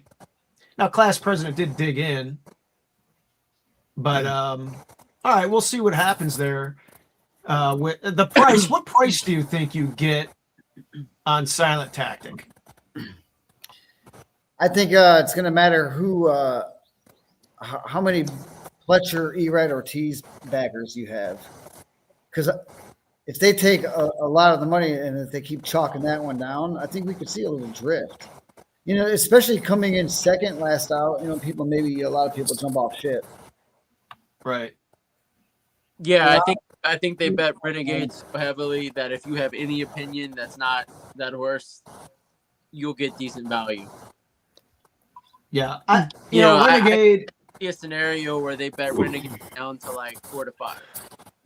Yeah. Easily 3 to 5, 4 to 5. Do you guys put any merit into the fact that the 3 blackout times only carrying 121 pounds? That's going a mile and an eighth. I don't know. I mean, does 3 pounds mean a whole lot? I mean, maybe not. But when you're talking about giving a horse that already has pretty much already proven that he has the class, and when he ran against Ted Nafi, he was off on a 2-month layoff, and he wasn't backing down. He just got a little bit outrun, right? And now he gets a 3-pound weight advantage. How I think they say at 5 pounds going a mile, it's a 2-length advantage. So what is 3 pounds at a mile and an eighth? Is it a length and a half advantage? Yeah, whatever. I think that also has to be, said for. I just noticed that. Okay. Yeah, it won't hurt. To look at the different. If you look at the sires in this race, it's basically a who's who of like the top classic distance horses, and then you've got Uncle Chuck and Tacitus as the. Mm-hmm. Yeah, it's true. And right now with Tacitus, it's interesting because this horse could be a legitimate Derby contender. One race away from you could see Silent Tactic being one of the top choices, and Tailor Made now is offering free breedings to Tacitus if you have the foal, if you enroll through their program, to have the foal in a state bred program. So if say you take a mare to Kentucky and foal to Tacitus and go back to Arkansas or Ohio or Virginia or wherever, they waive the stud fee complimentary to enrich the state programs. And here he is right on the Derby trail. Really? Yeah, that's awesome. That is. Wow. Interesting. A lot of people that went to the sale and bought $1,000 Tacitus. They're sitting there saying, "Come on, baby!" Wow, this horse went for 100 times, if my math's correct. 100 times its stud fee. That's pretty impressive. Hasn't disappointed either. No, the horse has been great. First or second in every start, and shit, won the Southwest. I believe this horse was consigned over at the OBS. A shout out to Bloodstock, Thorough Stock. I believe they consigned this horse. I may be right or wrong on that. Mike, you could probably look that up quicker than I could. But 2 seconds. Yeah, because if it is them, they do. Because I remember they were telling me that they sold a horse that just won the Southwest, and they sold it for $500,000. I believe it was him, but I'm not 100%. I know Mike. Anytime I need an answer, Mike's got it for me. Yeah, but that would be something to shout out if that's them. Yep. Yes, sir. Yep. So First was actually a $60,000 yearling and sold for $500,000 as a 2-year-old.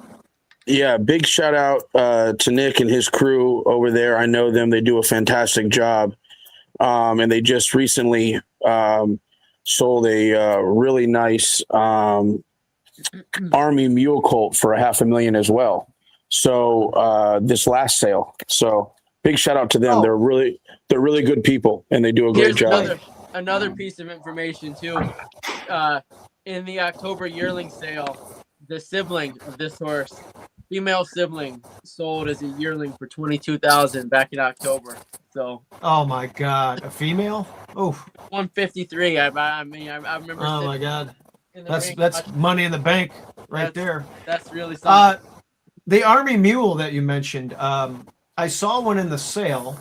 It was an Arkansas bred that had the fastest, workout time for the. It ran 9 and 3, change, 9 and 3. and it was an Arky bred, Yeah. which is crazy. So I was there to give you a little history on that. So I was there for 10 days trying to buy horses and just doing a bunch of research. And there was 2 horses. To tell you the truth, if you would have told me that I was going to go to the sale and my number 1 and number 2 pick of the sale was going to be 2 Army mules, I would have said that you're crazy.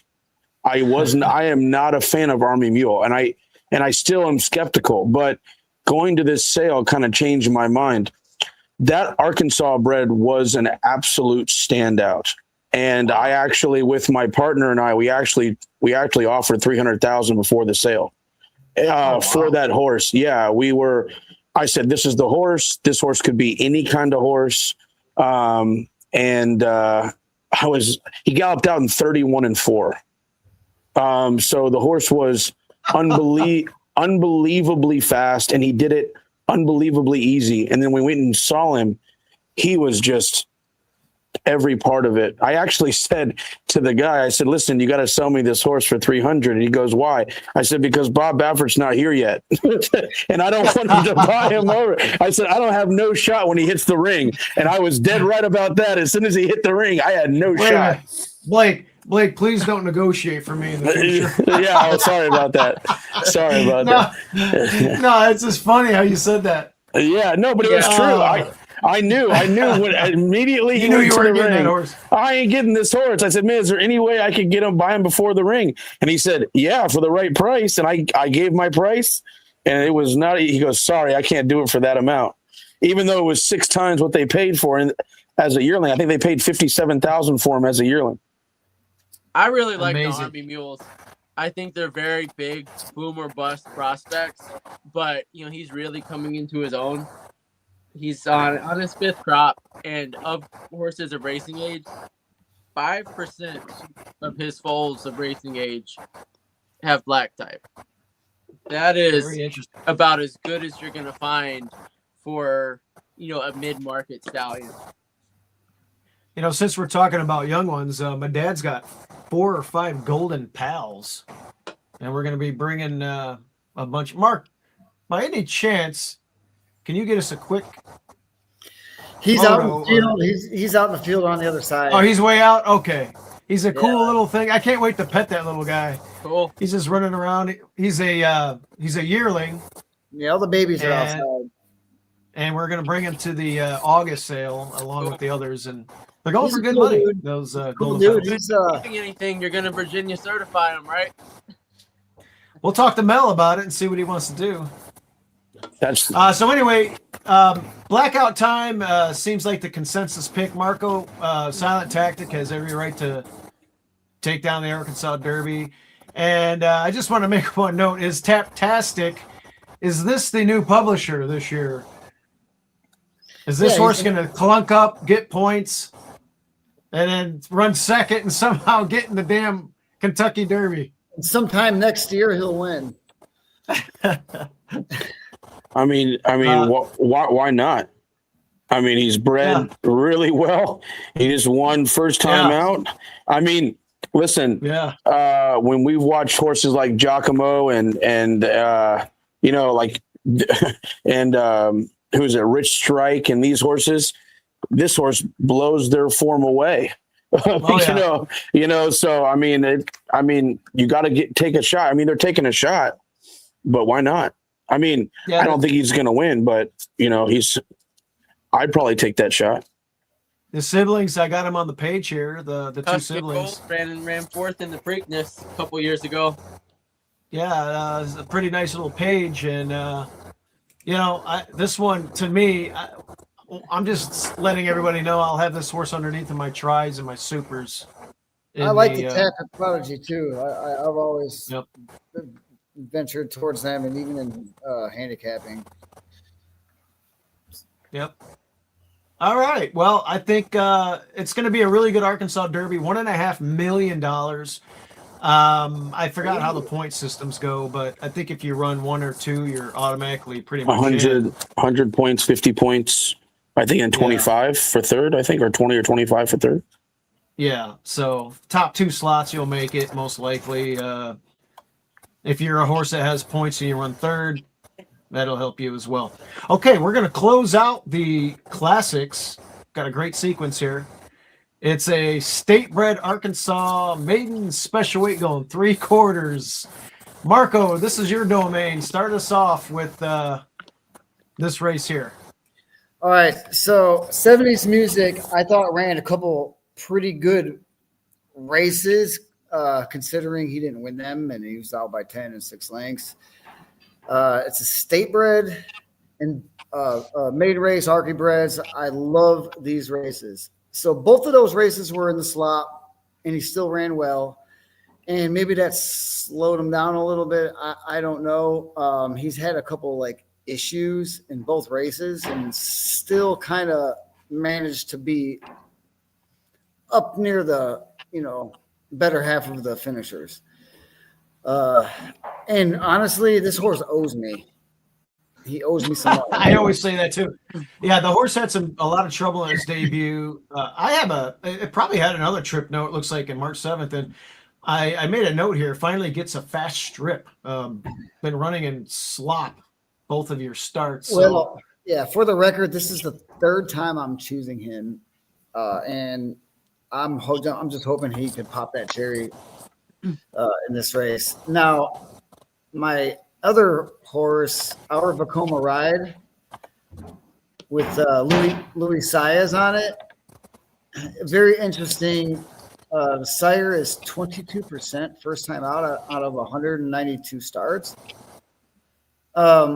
That really opened my eyes, and a lot of times you don't see that high of a percentage for first timers. And the horse is working out really well. For the value in a sneaky play, the first time starter, Our Vacoma Ride can probably win this race first out. Wow, you know what? Saez is on 2 first-time starters, one for Dallas Stewart, one for Matt Schreer. And hey, he might win one of these races. This one's working out good, like you said. I went to the 7.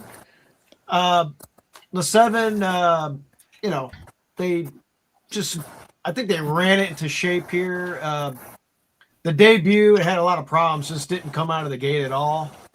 They ran it a mile, 2 back, off slow again. It broke a little bit better, not too much better, but a little bit better going 3/4. But I thought that it was pretty green in the lane, and I want to fast forward a little bit here. If you watch the 6, if you watch the 6 here, it's 69-1. It's the gray. It's starting to make a move here with Mendoza, who's going to be riding again today, who's a bug boy and a very good bug boy. But watch the 6 horse here. It's ranging up. It looks like it might have a shot to blow everybody by here. Now, you as a trainer, Blake, you can see I get cut off here, but I'm all over the track here. Yeah, for sure. And I'm lugging out a little bit, lugging in. I was looking at the grandstand, shying away from a horse. Did they have blinkers? Well, they had blinkers on last time, and one of the things that I always like to do is a second time blinkers. It's a really good angle. A guy that I know, Chalkbuster on Twitter, he's a big guy with second time blinkers angle. Usually they need a race to get used to them, and they run a lot better the next time. And I don't know. I think Mendoza getting another run on him, second time blinkers. It showed a lot more interest, being more of a closing sprinter last time. I'm just hoping it can stay straight in the lane today, and it's 15-1. So why the hell not? Yeah. I mean, I look at this race a little bit. I mean, they're Arkansas breds. They're typically not very good horses overall, and they're very unpredictable. They a lot of times don't run to form. And I think it's because a lot of these trainers, because the meet is ending, they want to make sure they get as many races in as they can, because the purses are so unbelievable. I mean, 110,000, and not one of these horses, even the horse that wins, could hit the board in the other maiden special weight that we looked at. And meanwhile, they're running for what? Is it the same amount or more money? Is it the same amount of money? Yeah, same amount. 100,000. Yeah, so it's kind of crazy to me. So with that being said, this is where I think you could find a lot of value. I don't necessarily think that the 2 or the 6, the 7 or the 10 have to come back and run that race. I don't feel that they're horses, in my opinion, that are just going to step right back up and just run to form. And I look at the 10, this horse is running back in 21 days. I'm sorry, but again, I just wouldn't go that way. Not at 5-2. And the 2 horse has shown that he likes to get beat. He was in poised position twice. The last, he had the lead and he faded very badly 2 back. Then he gets Irad Ortiz and was an 80-cent favorite. And Irad has him perfectly placed in 4th, looms up like he's going to win, and he flattens out. So what tells me that what confidence do I have at 7-5? Very little. So then I look back and I say the 6 horse is a horse that's definitely on the improve, but he's also running back in 21 days. He did have a tougher spot. I did mention earlier that Randy Morris is having a very, very good meet, but this horse got beat by 6 3/4. Yeah, I get it. If he's 6-8-1, good value for sure.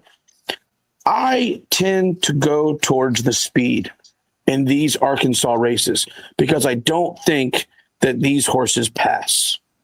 I just think that they're cheaper horses. And like you showed on a Moore, they tend to beat themselves. And with that being said, I do like the angle of the first-time starter, Arvacoma Ride, that was already said. But I can't keep coming back to the 11. Let me tell you why. The 11 horse, I thought, ran a really good second as the favorite first time out, showed a lot of speed, and was on a sloppy track.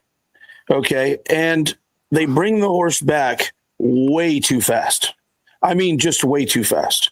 And the horse goes out there, goes quicker on a closing bias racetrack, went 45-3. So that horse went from going 47-2, being the favorite and almost winning, to then going 45-3 less than 2 weeks later. Talk about a culture shock. Okay.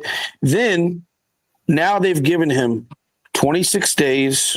They came back, worked him a nice, steadily 48-4, not too crazy, not too slow, not too crazy. And he's got the outside position. So this horse is going to break forward. He breaks really good every time.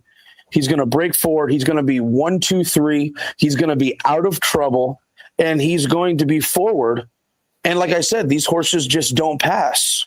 The 2 is he can't pass. The 6 didn't really make up any ground. He passed a few tired horses. The 7, the same thing. And the 10 would be the only one that I would say would be a horse that, that showed that he could pass. But I come back to this 11. What if this horse has got a 1.5 length lead at the top of the stretch and these horses don't want to pass? I think you're going to get 15-1 on this horse. And I think you got to go back to him being first time out, being the favorite. And then, them running him back in 15 days. That's a really tough ask for a small horse. And so I'm going to use that same analogy that this horse bounced with the 10, with the 6.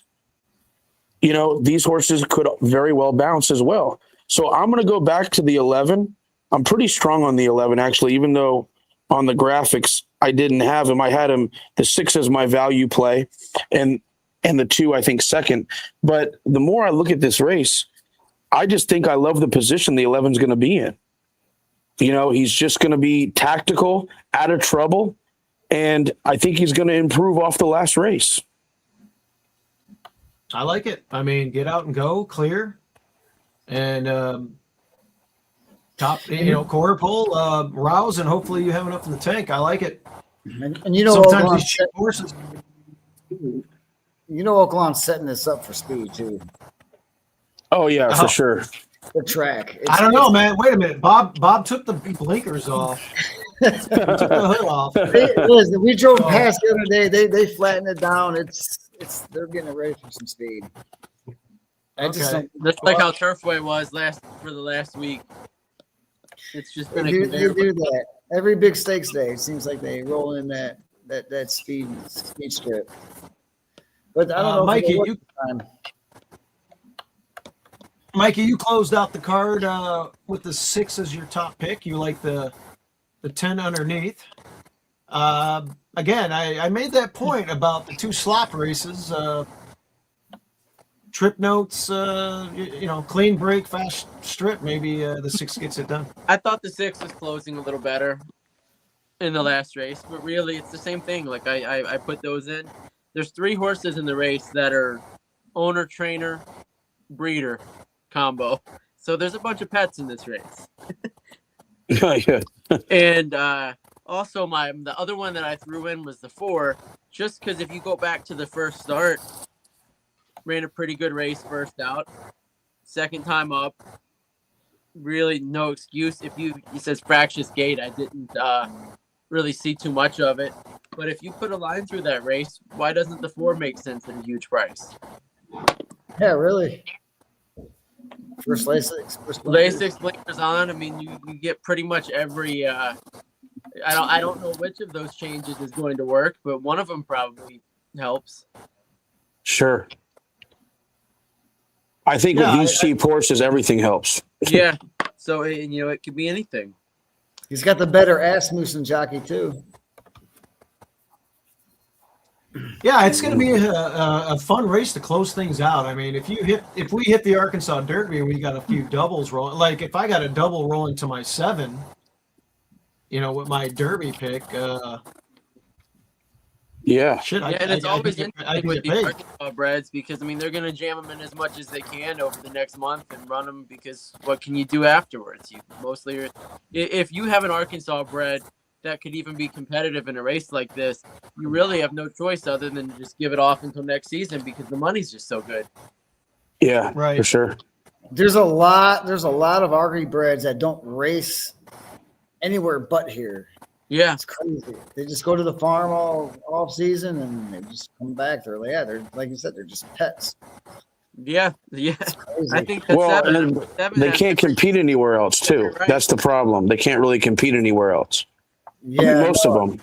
No, yeah, there's a lot of them. The same. The Arkansas program reminds me a lot of where like the Virginia program was just a couple years ago, except you're not surrounded by the Mid-Atlantic over there, so there's not really a whole lot you can do with it. No, Right. you see some pretty better breeding with the Arkansas just because of the purses, like lately. But yeah, I mean, other than that, like I look at some of the breeding, I actually ask myself, like, why would you breed this horse? Like, you got this mare and this sire, I'm like, what are you guys doing? Like, Yeah, why? the fact that there's $110,000 purses for a maiden race for a state bred maiden. It's pretty awesome, really. I mean, it It's gives awesome. everyone an opportunity. Hey, it got me interested, and Yeah. I bought my first horse a few years back, and actually she's running tomorrow in the last race tomorrow. Good luck. We'll see what happens. She ended up more of a turf horse than a dirt horse, so we'll see what happens. Blake, you have anything running this weekend that we maybe could put a couple of bucks on? Well, I had 3 in on Sunday at Gulfstream, but I put 2 horses in 2 spots where I really didn't like it. I just was I'm getting ready to head back up north to Keeneland. We're going to go to Keeneland this year, and then we're going to head over to Delaware, where my home base is for the most part. And so I tried to put some horses in some spots that I didn't really love, but I thought I'd look at the field and see how they're going to run. So unfortunately, 2 of the 3 I'm going to end up scratching, but I am going to have one running on Sunday. Her name is Heaven's Promise, which I think she's in an extremely competitive 20 claimer, and she's a solid horse that's really training well. I think you're going to get, I think she's in the 3rd race. I think she's number 2, I believe. I have to look that up. Where was this? But this is a Gulfstream. Gulfstream. This is a Gulfstream. Yeah, this is a Gulfstream. Heaven's Promise. Yeah, she's love the name. Yeah, she's a nice little filly. Oh no, she's not the 2 horse. Where she's down lower than that. She might be the 8 or the 9. Oh, there she is. Yeah. So this filly has kind of come into herself lately, and she's kind of done it the hard way. You know, if she's a Virginia and Delaware certified horse, so you can kind of see the class when she broke her maiden back at Gulfstream for 17.5 on this Tapeta, and then she was able to switch over to the dirt and win pretty easy in a starter non-2 for 16. It just kind of goes to show you how good those programs are, because that purse that she ran for was 75% higher because she's Virginia and Delaware certified, which I can get into later if you guys would like me to, how good that program really is.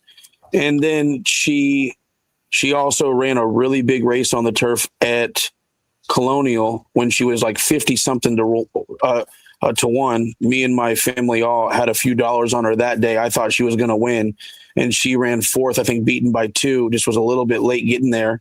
And then since she's come down to Florida, I thought, for not such a great filly, but a solid filly, she's really held her form and really improved. When she won for this 17 non-3, she had a really gutsy win, ran really well. And then she ran 4th. And that race where she ran 4th, I don't remember exactly, but was she like 30 something to 1 that day?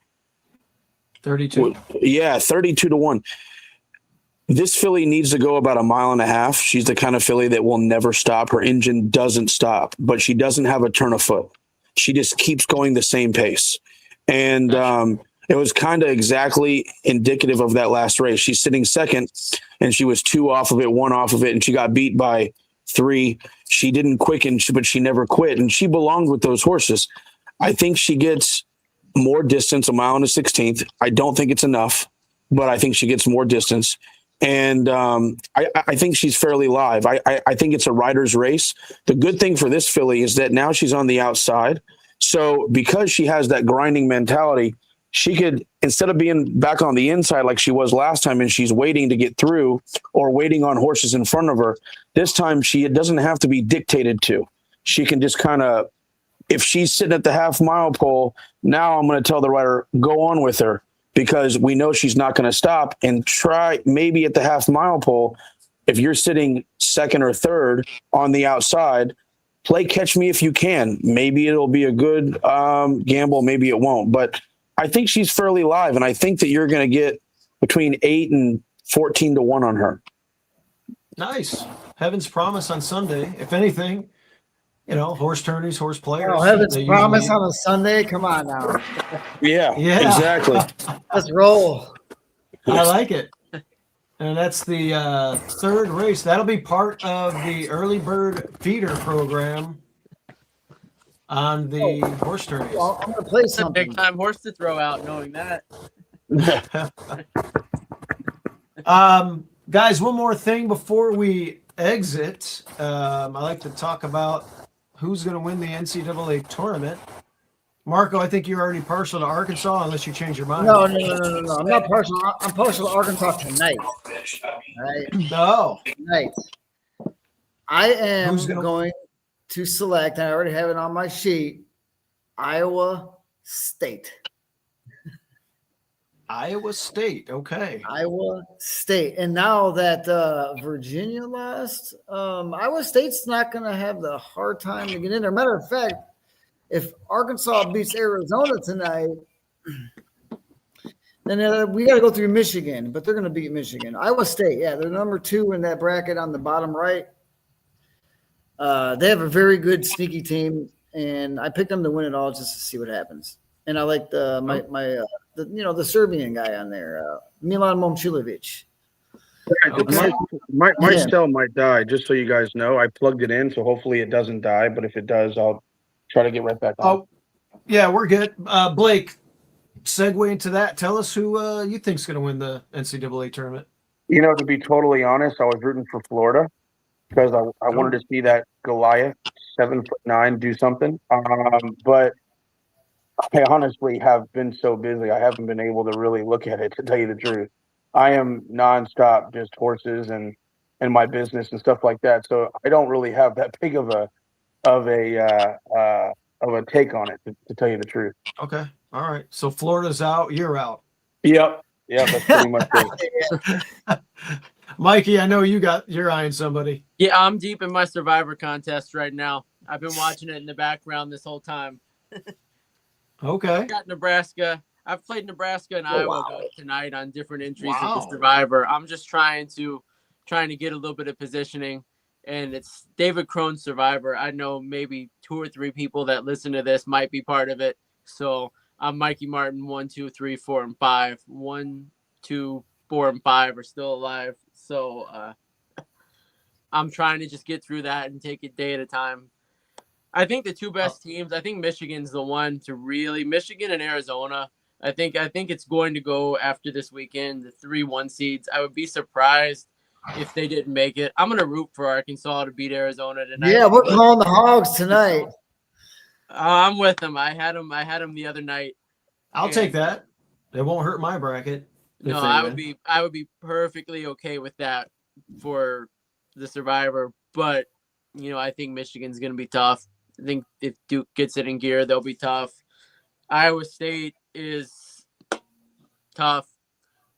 Houston might be the one that is the toughest of anybody to really figure how they do, because no one matches up well against Houston at all. Yeah. Their defense, they're such pests on defense that, on the right night they can beat anybody. So it's one thing that really sucks about how it goes now is the teams, they're just so top heavy with the talent, but when it gets down to these last few games, they're going to be a competitive Final Four, just because they're basically like NBA feeder teams now. Feeder teams are players that are like my age. Yeah, I've got Illinois winning the whole thing, and it's about tonight. If they can beat Houston, that'll be an interesting game. It'll be offense versus defense. That's the game. I said that's probably the game of the tournament right there. If they beat Houston, I feel like they have a free run to the championship game, in my opinion, based on what's happened so far. Florida losing, they've shown that they can play against Nebraska and Iowa already. Yeah, I feel like if they can win tonight, they're going to go straight to the title game, and I got them playing Michigan in the championship game. But they're tall. There's we call them the Balkan boys. There's a lot of countrymen on there, but they're tall and they're going to get a lot of rebounds. I think Houston's going to have to shoot well. Houston does play a nice full press court defense, but these guys can hit threes, and if they're hitting threes, it can be dangerous. But yeah, if they get by tonight, free run all the way to the title game. We'll see on that. Yeah.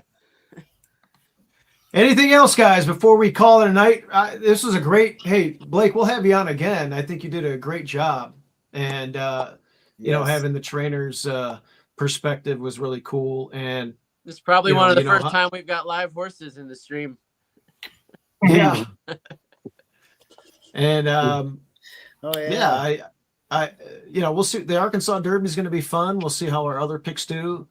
I have you guys on the text chain. We'll see how we do. I'm going to be actually traveling to Minneapolis tomorrow. On Saturday, we have my nephews. They're playing in this travel flag football tournament up there. So unfortunately, I'm going to have to watch some of these races from my phone. But I'll be there. It'll be yeah. I think a lot of the stuff is in the late morning, and the last game's at 1:45. And then by the time that's done, we get on the road. I could probably, at least have my dad play it on his iPad or something. But anyway,